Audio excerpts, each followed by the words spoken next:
Welcome back to the Dry Fire Journal. This is day 12. You've probably somewhere along the way heard someone talk about your natural point of aim. I want to talk to you today about your natural point of float. Yes, float. Your natural point of float.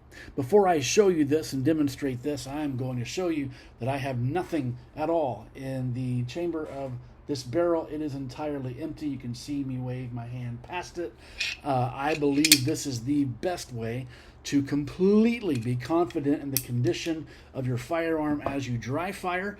Other instructors that I trust strongly recommend barrel blocks. I agree. Some people will use a snap cap, put something in their magazine to keep it from feeding so they can use their magazine. That's all well and good. I prefer taking it completely apart. It's just a great way to do it. Today we're going to talk about your natural point of float. What you're going to do is really simple. Pick a very fine spot, maybe like a 1-inch dot. If you've been to one of our classes, you know what that is.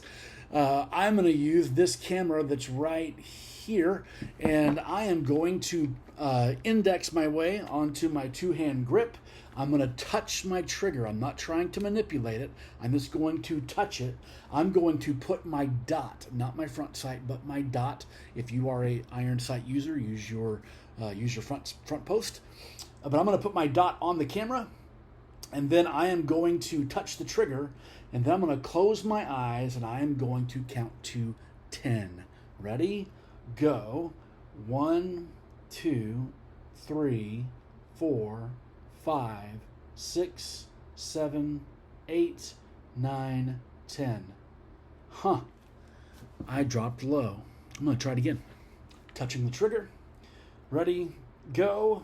1, 2, 3, 4, 5, 6, 7, 8, 9, 10.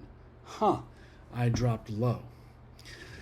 Some people that I have done this exercise with have found that when they open their eyes, their firearm is over here or over here. Sometimes it's seeking a dominant eye. I've had people break their wrists up a little bit, trying to find some relaxation. I have people that tend to drop like I do. Here's why this is important to know, is that if I have a natural point of float and I'm low, that tells me where my firearm is going to want to go at speed under recoil, because the primary reason for this float is lack of visual input, lack of constant visual input. And so by closing my eyes, I am exaggerating what I visually experience when under recoil. Because if you've been to the test, I've shown you how to not lose your dot in recoil, but the dot is still moving. Therefore, the visual input is not consistent.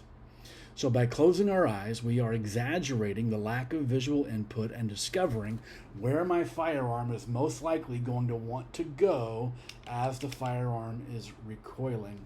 And even though I'm trying to mitigate it with double pinky power and an excellent two-hand grip, I can still know that my firearm is going to want to travel low, and that will inform me on how I want to dry fire. I know this is a whole lot to think about in a very short span of time, but give this some thought.